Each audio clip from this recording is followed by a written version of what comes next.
Hello and welcome to This Week in Science, the show where I highlight some interesting stories in science that I have found. Today we're looking at two prehistoric birds.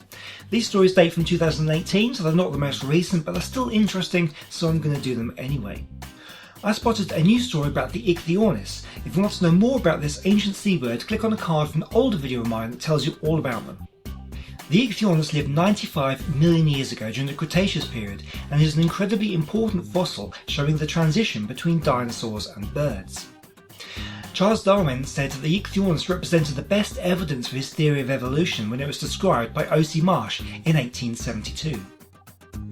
But despite this, the fossil remains of Ichthyornis have remained fairly fragmentary. But recently, a team from Yale University announced new findings based on new material, including one specimen with a complete skull. The team used CT scans to study the skulls of several specimens, including the toothed jaws and brain casings. The team described what they found as an amazing transitional bird. The Ichthyornis would have looked like a modern gull but with teeth. It had a modern looking brain but with a very dinosaurian jaw muscle configuration. But one feature the researchers were particularly interested in was the beak. The Ichthyornis represents one of the earliest birds to have begun to evolve a beak. At this stage, the beak was a horn-covered pincer tip at the end of the jaw, with the rest of the jaw being filled with teeth. The researchers say that as the hands evolved into wings, the beak tip served as a replacement grasping mechanism. The researchers said that their findings offer new insight into how modern bird skulls eventually formed.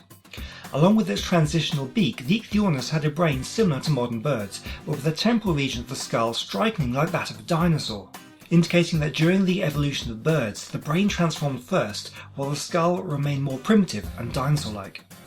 For our second story this week, we're staying with a bird theme, looking at a story about the Archaeopteryx. Once again, you can click on the card to see an older video of mine that will tell you all about this famous animal.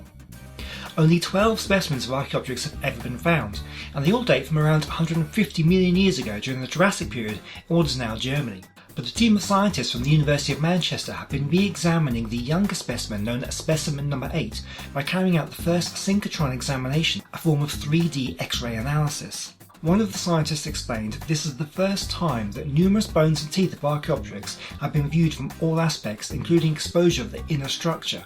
The use of synchrotron microtomography was the only way to study the specimen, as it was heavily compressed, with many fragmentary bones partly or completely hidden in the limestone. After digitally analysing the fossil, the researchers discovered that specimen number 8, which is approximately 500,000 years younger than any other Archaeopteryx fossil, is different enough to be classified as its own species, and has been named Archaeopteryx albus doeferi.